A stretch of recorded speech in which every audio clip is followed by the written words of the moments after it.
Salve, salve, boa noite. Possivelmente já estou aqui ao vivo no Facebook. Depois vou fazer uma replicação desse conteúdo, uma cópia e repassar para o YouTube.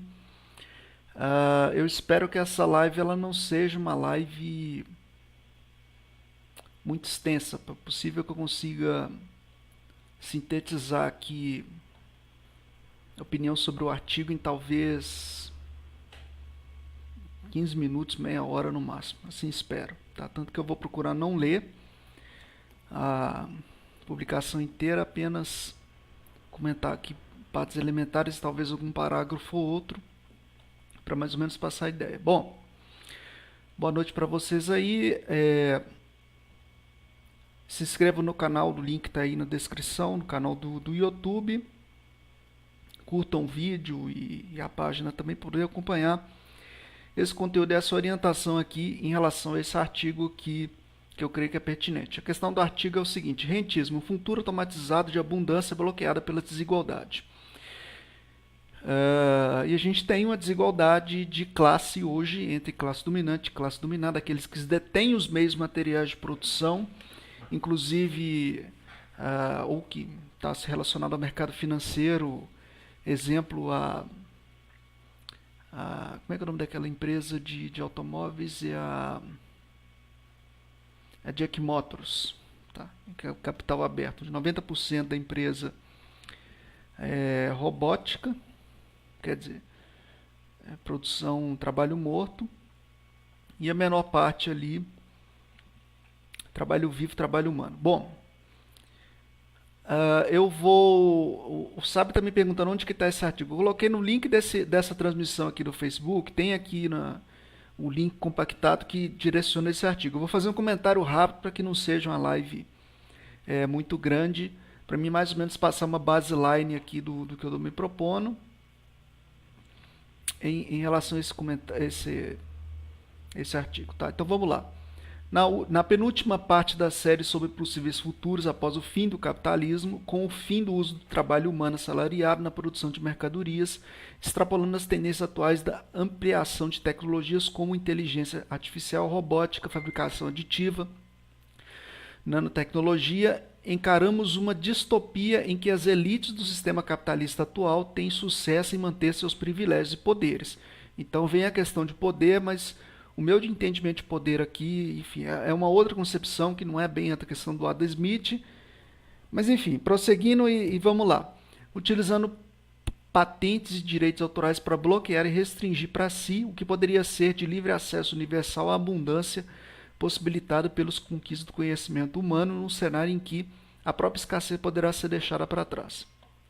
Quer dizer, escassez de recursos, matérias-primas, energia, água potável e uma série de outras questões aí. Tá? Por Peter Frase, deve ser o nome, né? Não é frase, Frase, deve ser coisa lá. 4 futuros após a vida, após o capitalismo. O capitalismo é um processo histórico. Basicamente o que define o capitalismo é a propriedade privada, o trabalho assalariado, e você tem trabalho assalariado se você tem um trabalho vivo, né? E o trabalho vivo, enfim, no tempo do Marx era a força de trabalho. Hoje em dia a capacidade de trabalho, inclusive capacidade intelectual, para você gerir essas máquinas, né? Enfim. Só um outro detalhe, eu não estou lendo aqui comentários aqui do Facebook, tá? E também não estou lendo mensagens aí que vocês ficam mandando para mim. Eu só estou lendo aqui só esse artigo que está aqui. Isso é bom deixar claro. Se quiser comentar, comenta alguma coisa aí na parte de comentários do vídeo. Aí depois, se for o caso, eu leio e etc. Mas no momento aqui eu não estou vendo nada disso. É bom deixar claro porque às vezes as pessoas estão escrevendo aí e eu não tô vendo e nem vou ver. Tá? Nota do Minhocário. O texto abaixo é um capítulo do livro 4 futuros. Isso aqui. Não vou entrar nisso aqui. Romance de 2005 de Charles Stross. Acelerando. Começa no século XXI, não muito tempo no futuro. O protagonista Manfred Max encontra-se enfrentando os capangas da Associação do Controle de Direitos Autorais da América, uma máfia que está na sua cola pela distribuição digital não autorizada de material protegido por direitos autorais. Essa questão de direitos autorais e obsolescência programada, tem até um filme em relação a isso que eu não me lembro o nome, de que as empresas tentam manter seus royalties, seus direitos de patente, direito industrial, etc. Mas a questão aqui que eu vou discutir não é bem isso. Eu não vou falar sobre essa questão aqui. Um fracasso característico da maioria das discussões econômicas tradicionais é a presunção de que o trabalho humano na produção se tornar tecnicamente desnecessário e ele inevitavelmente desaparecerá. No entanto, o sistema de acumulação de capital e de trabalho assalariado é tanto um dispositivo técnico para a produção eficiente quanto um sistema de poder. Tem poder sobre os outros, para muitas pessoas poderosas, sua própria recompensa. Assim, eles se esforçarão para manter um sistema onde outros os sirvam. Quer dizer, a gente tem um sistema de servianismo, mesmo que esse sistema seja de um ponto de vista puramente produtivo, totalmente supérfluo. Esse capítulo, portanto, discute como a elite econômica atual poderá manter seu poder e riqueza em um ambiente de automação total. E aí eu dou indicação do filme, por exemplo, você tem o filme Elysium, né, que remete aí as teorias míticas da Grécia, se não me falha a memória, em relação a paraíso, a limbo, né? E aí você tem ali um satélite, não é bem um satélite, uma estação espacial, onde os ricos vivem, né? Quer dizer, aqueles ricos no sentido que detêm os mesmos materiais de produção, detêm capital, recursos e excedente de valor, máquinas automatizadas e indústrias, ativos, etc. E vivem numa estação espacial completamente isolada das contradições sociais que há na Terra, né? E da escassez de recursos, disputa por recursos, guerras, etc. E vive num paraíso que não é na Terra, sim fora da Terra. E esse paraíso completamente automatizado, você tem serviços aí de restauração da vida, né?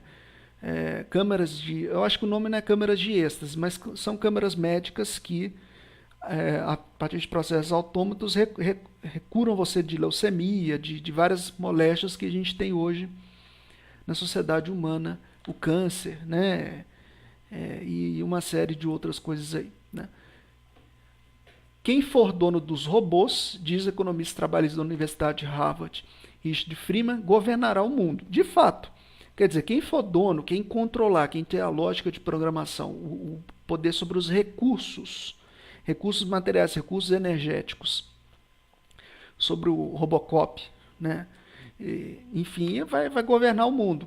Quer dizer, uma classe, né? Uma classe que passa a deter, que aliás já detém, né, os meios materiais de realização da vida. Portanto, a alternativa à sociedade comunista no nosso último capítulo é uma em que as técnicas para produzir abundâncias são monopolizadas por uma pequena elite. Certo? O conceito de propriedade, no entanto, assume uma textura diferente em um mundo altamente automatizado. Quando falamos de ser donos dos robôs, não estamos falando apenas do controle de um agrupamento físico de metal e cabos. Em vez disso, a frase descreve metaforicamente o controle sobre coisas como software, algoritmos, planos e outros tipos de informação que são necessárias para produzir e reproduzir o mundo em que vivemos, para manter o controle sobre a economia. Então, os ricos precisam cada vez mais de controlar essa informação e não apenas objetos físicos. Quer dizer, a informação tem valor para alguém. Então, na questão do filme do Elysium, pelo que eu entendi sinteticamente, você tem empresas de capital aberto, você tem acionistas, e essas empresas, elas são como a Jack Motor, elas são empresas 90% automatizadas, 99%, 95%, que geram produtos, né? Que geram produtos, quer dizer, você tem uma outra empresa que coleta o minério de ferro, uma outra não é uma economia planificada, não é uma economia estatizada, nem nada disso, é uma economia de mercado, mas onde as corporações comandam, né? E aí você tem um excedente de valor monetário financeiro que é apropriado por quem detém o capital monetário financeiro, investir em cima dessas empresas e vive lá no paraíso Elísio, né, que é um satélite, né, que no caso tem outros projetos que tem atualmente, que são navios aí de 1 quilômetro, né, tem projetos aí para 2020, 2000 não sei o que, até colonização de Marte, que são navios de 1 quilômetro, onde quem viveria ali seriam grandes CEOs, corporativistas, acionistas e etc. E tal, né? O custo de vida, o padrão de vida nesses, entre aspas, paraísos isolados das contradições sociais seriam muito alto, né? E esses locais você tem serviços de atendimentos robóticos, né? Automação robótica que atende necessidades materiais dentro desses locais aí, seja esse navio aí de 1 quilômetro de comprimento ou a tal estação espacial do filme Elysium, que tem lá jardins, que é uma coisa assim, não é redondo, tá? É redondo, né? Tem gravidade, tudo, tem plantações, tem lugares ali de hop, de golfe, né? É um lugar assim nesse sentido. Quando fala, isso aqui eu já li. Tudo isso leva ao sistema descrito nesse capítulo, que depende fortemente das leis de propriedade intelectual e de propriedade privada, né? Que no caso aí é o que está apontando. Ao contrário da propriedade física, a propriedade intelectual dita não apenas direito de posse de direitos físicos, mas também controle sobre cópias de padrão. Então, a questão posta aqui para os comunistas e revolucionários, é como transitar da sociedade que a gente tem hoje, capitalista, para uma sociedade socialista. Quer dizer, onde o bem de capital, os direitos sobre a empresa LTDA, quer dizer, limitada, ou empresa SA, exemplo a Jack Motors, deixam de existir, né? Eles passam a ser coletivizados em propriedade pública, quer dizer, estatal, ou propriedade coletiva, os co-rois, né? Propriedade coletiva. Então, o dilema dos comunistas revolucionários é como fazer a transição, não negando a tecnologia, porque a robótica, o avanço das forças produtivas é inerente. Tá? Então a gente tem um avanço das forças produtivas, principalmente aí no século XX, vem a segunda revolução industrial, vem a terceira revolução com a robótica e agora com a produção aditiva, as impressoras 3D, etc. Tá? Agora, só tem um pequeno detalhe que eu tenho que pôr aqui, porque assim, isso é um ponto de vista meu, né, e algumas pessoas podem até não concordar. Por exemplo, dentro de uma sociedade de mercado capitalista, você pode ter um Robocop. Quer dizer, não é você pode ter, quem vai ter é o capitalista. E o que o Robocop vai fazer? Né, o Robocop, o robô mesmo, o robô, que nem você vai ter o robô da Uber, né, e do ônibus da Baidu, que não tem motorista. Você pode ter um Robocop.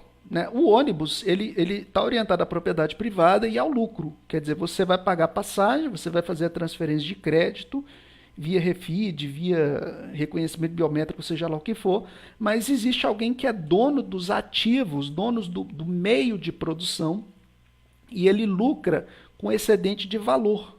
Só que, obviamente, não está tendo mais geração de valor porque você tirou o trabalho vivo e automatizou. E aí você substituiu as 15 mil profissões por 7 mil profissões em tese, né? E reduziu também as vagas de trabalho que você tem. Que cada vez menos você precisa de trabalho vivo, né, e trabalho humano para você fazer replicação do valor dentro da sociedade, dentro das relações materiais que a gente tem hoje. Agora, qual que é o ponto que eu coloco aqui? Mas isso é um ponto de vista meu. Dentro da sociedade capitalista, para você lidar com as contradições e as desigualdades, né, enfim, você vai ter, não é você, né, o capitalista, ele vai ter lá na porta do shopping, da indústria, ou seja lá o quê, um Robocop. O Robocop é para manter, o patrimônio, né, manter o patrimônio, e manter a classe social burguesa, né, dentro dessa sociedade. Agora, na sociedade socialista vai ter Robocop? Vai ter também. Vai ter uma NKVD, como houve lá na Rússia. Mas esse Robocop, ele não é propriedade privada, ele é propriedade do Estado. E aí o Estado vai ter uma outra elite, mas isso é uma concepção minha, mas não é um ativo de bem de capital privado, né, que vai defender ali a propriedade. Certo? Assim como vai ter também o Baidu, o ônibus Baidu da China, ou o tal do Uber lá que estão fazendo ali, mas que não é propriedade privada, propriedade coletiva ou propriedade social, propriedade pública, só corrigindo aqui, que no caso seria do Estado, propriedade e controle do Estado, Estado-governo, né? Então, esses pontos aí têm que ser colocados. Deixa eu só continuar aqui. Ele também pode persistir em um mundo onde, por exemplo, a maioria dos objetos pode ser copiada facilmente de forma barata pelas impressoras 3D. No Star Trek, remodulação molecular para você replicar objetos complexos, né, a partir da materialização dele, talvez utilizando antimatéria ou energia escura. Eu não tenho certeza, tá? Então, o sintetizador do Star Trek, né, alguns dizem que isso é possível, ele é a quilômetros de anos-luz de impressora 3D. Né? Aqueles que controlam a maioria dos direitos autorais e patentes se tornam a nova classe dominante. Ok, é a nova classe dominante dentro de uma estrutura de sociedade capitalista, que é o que a gente tem hoje no Brasil e no mundo. Tá? Só um pequeno corte aqui, mas isso é opinião pessoal, mas não tem nada a ver com o que está aqui não. Tá? Tem alguns estudos astrofísicos que falam que algumas sociedades extraterrestres fora do planeta, eles conseguem manipular a energia de uma forma muito mais aprimorada que as outras escalas de sociedades predecessoras. Né? Então, dentro dessa escala, se não me fala a memória, a gente está no terceiro nível, né? Eu não tenho certeza, mas acho que é o terceiro nível. Segundo ou terceiro nível, não tenho certeza. O quinto, né, o quinto, sexto, sétimo nível, ele é capaz de extrair energia a partir do Sol. E ele é capaz de fazer uma manipulação molecular. Né? Então, vem umas outras teorias, tipo assim, um Jesus ele materializou pão e peixe. Né? Quer dizer, ele mudou a matéria, a função de onda, no sentido de que alterou a realidade. Né?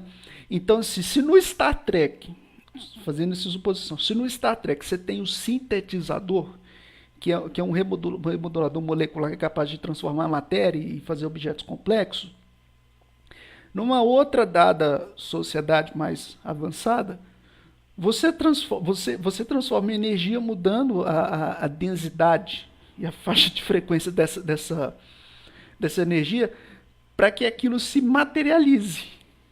Né? É quase que mágica. Né? Fez assim, pum, quase que mágica. Né? Mas, enfim, isso é um outro assunto. Tá? Vamos voltar aqui para o planeta Terra, século XXI e etc.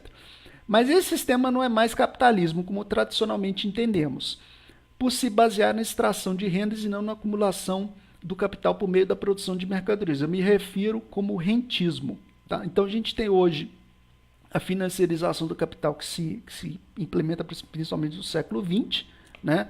Maximização do valor a partir do capital financeiro, e aí eu colocando como paridade a questão do filme do Elysium, né? Onde você tem ali lá no paraíso fora da Terra, porque não é paraíso na Terra, não é paraíso fora da Terra.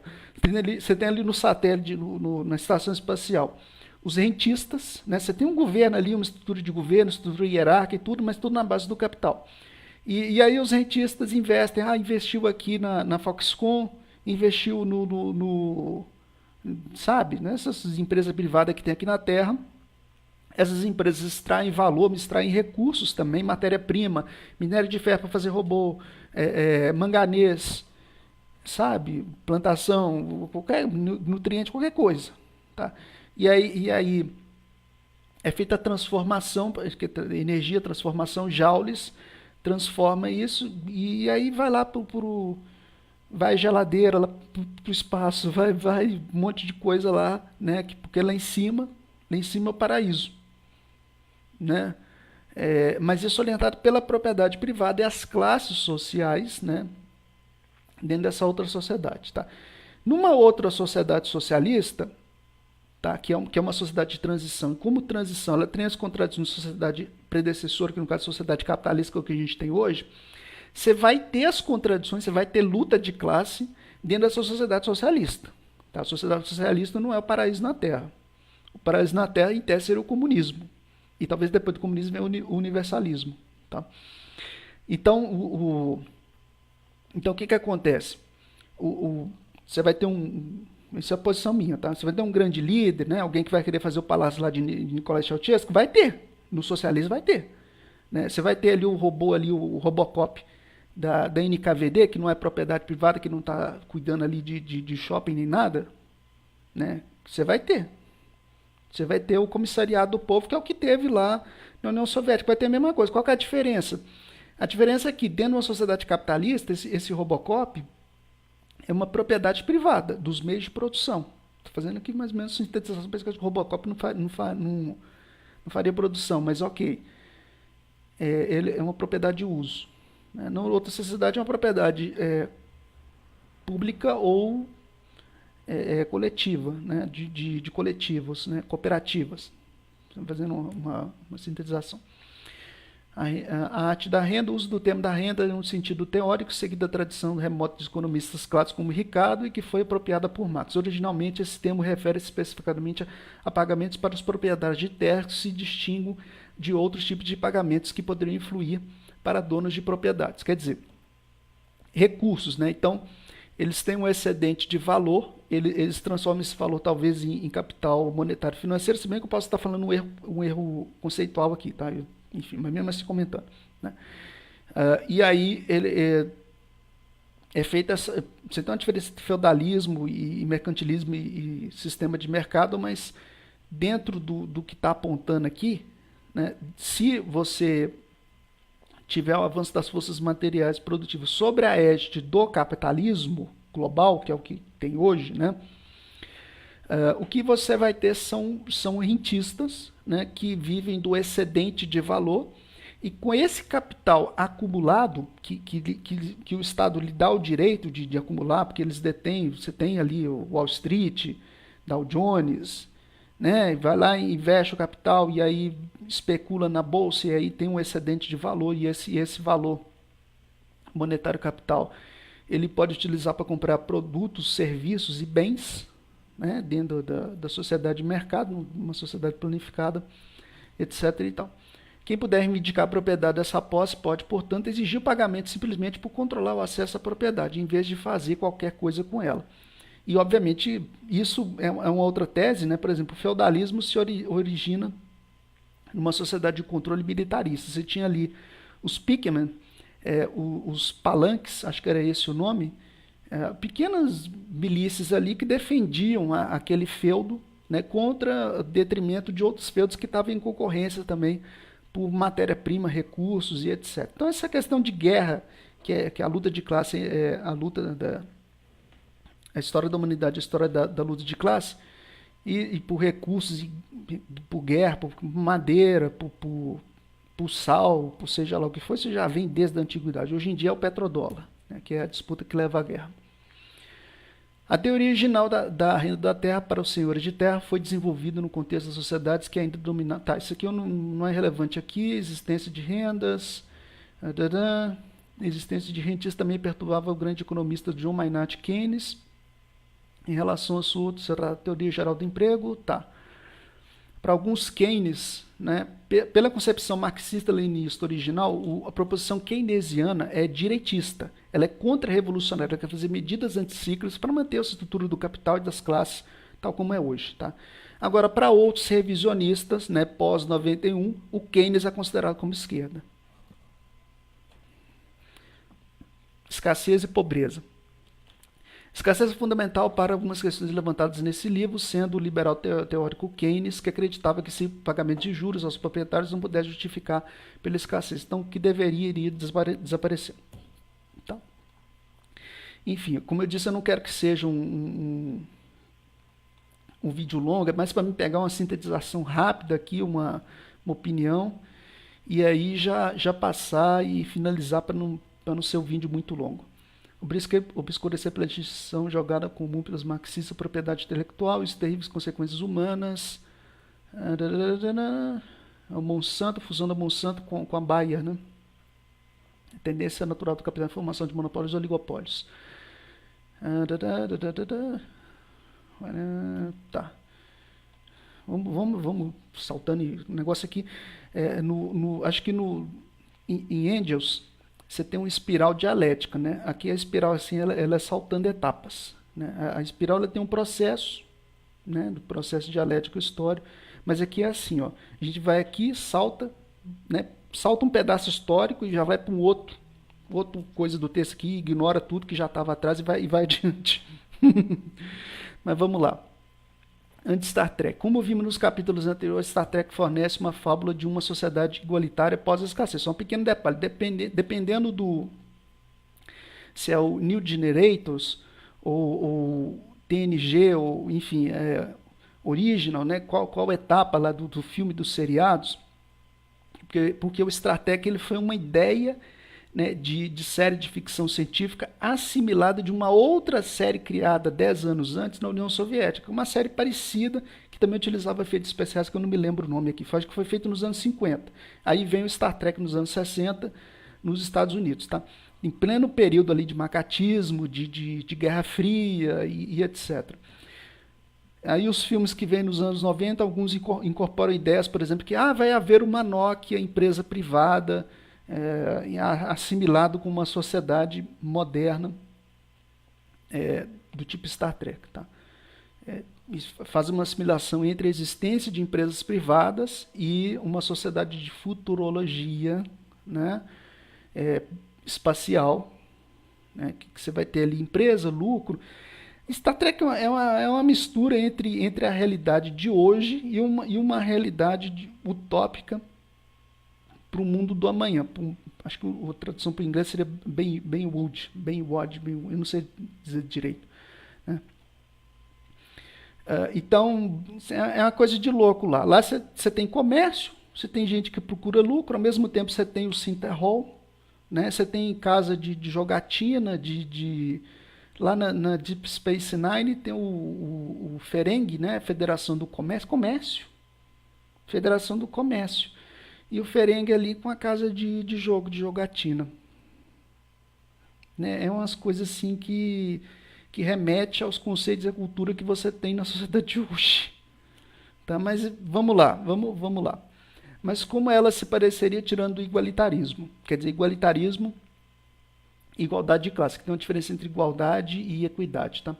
Em outras palavras, dada a abundância material, possibilitaria pelo replicante, como seria possível manter um sistema baseado em dinheiro, lucro, poder e classe? Bom, poder haveria.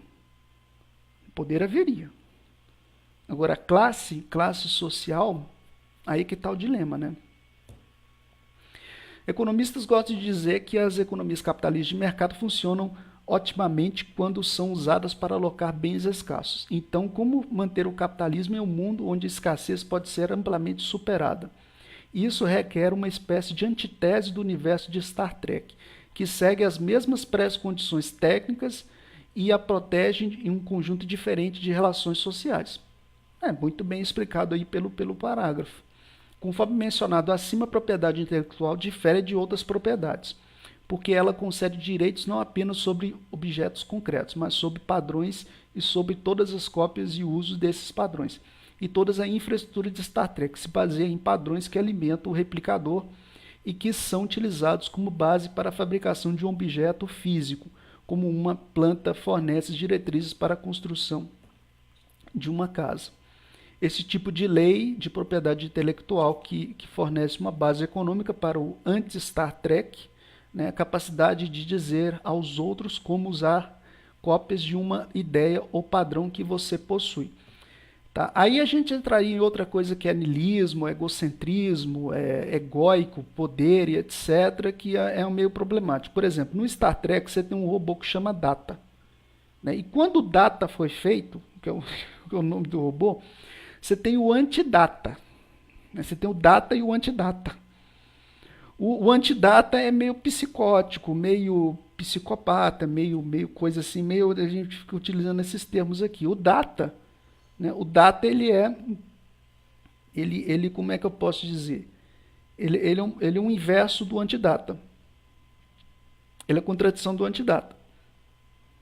Né? Então imagine que ao contrário de Star Trek, nós não teríamos nosso completo, nós não teríamos acesso completo aos nossos próprios replicadores e que para obter acesso a um replicador você precisa comprar de uma empresa que e essa contradição está exposta em várias séries do Star Trek lá criada lá na Guerra Fria, que é a coisa assim meio confusa. Né? E eu acho que eu não sei se foi feito proposital ou se realmente era confusão antropológica entre os editores ali que fez aquela série lá.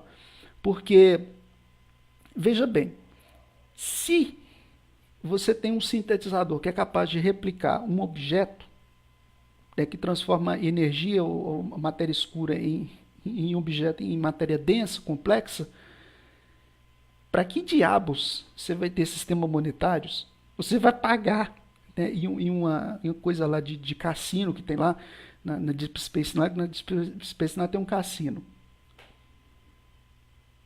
Sabe? E no outro lado, no outro Star Trek, aparece um aparelho Nokia. Uma empresa, logomarca, etc. Um aparelho Nokia. Se a empresa não seria privada. Sabe? É umas coisas assim que é uma dialética de contradições que pega uma hipotética de uma sociedade futura com a realidade, a vivência da sociedade atual, século XX, século XXI. Né? Que é mais ou menos uma sintetização do que é o Star Trek. Você não conseguiria que alguém te desse um replicador ou que te fizesse um com o seu próprio replicador. Porque, de fato, o Synthehol, né, melhor dizendo, Synthehol é outra coisa, sintetizador, ele é capaz de fazer objeto complexo. Então, ele é capaz de fazer as peças de um objeto complexo que fabrique um outro Synthehol. Né? Então, para que diabos você vai utilizar o capital, dinheiro monetário, né, no coisa lá do cassino do Ferengue? Deu curto aqui, mas porque isso não viola sua licença e os colocaria em problemas com a lei. Que lei? Quem definiu essa lei? Que governo, que federação, que estado, que seja lá o que for que definiu isso? Além disso, toda vez que você fizer algo com replicador, você também precisaria pagar uma taxa de licenciamento para quem possui os direitos sobre a tal coisa especificada. Então, dentro da sociedade capitalista, você tem os direitos e tem o direito industrial e etc. e tal. Tá? Mas, enfim, tem um pequeno detalhe, porque lá do Star Trek, lá dos anos 80, 90, quando foi feito esses seriados aí, você não podia replicar uma arma, a não ser que você corrompesse a lógica de programação do sintetizador, né? Porque tem alguns episódios que ele mostra, ele tem uma arma autônoma, né? Que é ativada ali, que ela é sintetizada na hora aí, porque a base foi invadida. Né? Quer dizer, não tem os direitos industriais, mas para se fazer uma arma porque alguém quer, né? Alguém quer porque alguém precisa, sei lá o quê, ou se tem os direitos sobre a replicação ou craqueou o software do sintetizador, ou porque alguém, lógica de programação, mudou a programação ali, né? Porque pela diretiva padrão das naves, melhor dizendo, da estação, não é qualquer um que pode chegar lá para fazer aqui um phaser. Não vai, não. Não vai fazer. Não é. Aí o capitão Jean-Luc Picard tem o costume de caminhar até o replicador e pedir um chá. Tá? E ele pede um chá, pede vinho, pede qualquer coisa. Ele vai recompor as moléculas ali, né? E dentro daquela posição, e vai fazer o objeto complexo. Vai fazer o chá, vai fazer o misto, vai fazer o que for. Mas sua contrapartida no universo anti-Star Trek teria que pagar a empresa que registrou os direitos autorais e o padrão do replicador para o chá do Earl Grey quente. Tá? É uma questão de craquear, né, de quem programou, de quem vai inserir o software e a placa lógica nesse sintetizador, que seria uma impressora 3D de quinta geração, de quinta, sexta, sei lá. Algum tanto parecido com... Tá, eu não vou ler isso tudo aqui não, porque senão esse vídeo aqui vai ficar muito longo. Association Computing Machinery. O jogo do Exterminador, Endgames. Tá, aqui tudo tá falando aqui do Star Trek. Tudo isso aqui prepara um cenário para estagnação contínua e crises econômicas periódicas no mundo anti-Star Trek. E aí que, é claro, existem as massas. Será que o poder e a ideologia seria forte o suficiente para induzir as massas a aceitar o estado de coisas que descrevi? Ou será que as pessoas começariam a se perguntar por que a riqueza do conhecimento e da cultura estariam sendo enclausuladas por trás de leis restritivas quando outro mundo é possível, além do regime de escassez artificial? A questão do senso crítico e da massa crítica, e talvez exista alguma similitude naquelas teorias do fim da Atlântica, porque que a Atlântida entrou em colapso, e aí acabou a Atlântica lá no 40 mil anos atrás, sei lá quantos anos atrás. Bom, então veja bem, então está aí a força o avanço das forças produtivas e a questão da esquerda reformista, que pensa, vamos taxar, vamos conciliar e mitigar, e a questão da esquerda revolucionária, que é o problema do programa de transição e como ocupar e expropriar as empresas, exemplo, a Jack Motors ou a Foxconn, ou seja, qualquer outra empresa privada de capital LTDA ou capital SA, e socializar em propriedade pública, quer dizer, propriedade estatal do governo, ou propriedade coletiva, com ROIs. Tá? Eu vou deixar o link da inscrição do canal aí nesse vídeo, o link desse artigo já está no vídeo aí compactado. E aí amanhã ou sexta-feira, nós temos que discutir em Hangout, em roda aberta, quase aberta, né, só para comunista, questão do programa de transição. Obviamente o programa é uma coisa, botar ele em prática, quer dizer, outros 500. Né? Então, assim, para a gente poder discutir publicamente com várias militâncias, mas militâncias orientadas à questão revolucionária. Não esse reformismo aí, que tem um setor da esquerda, né, que fala assim, que ampliação de direitos, a gente faz um reformismo pacífico.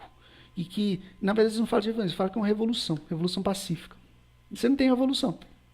Né? Revolução é a mudança abrupta da ordem social e econômica de curto prazo, onde as maiorias fazem essa revolução. Não essas coisinhas que a esquerda reformista tem de se apropriar, que chama de revolução, mas na verdade é um reformismo.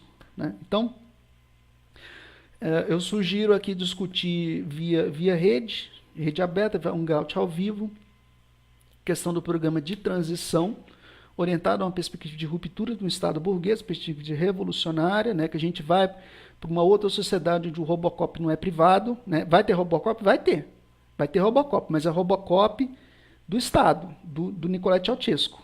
Não essa coisa aí do Robocop, que é o dono do shopping, o dono do sei lá o que, ou seja lá o que for. Tá?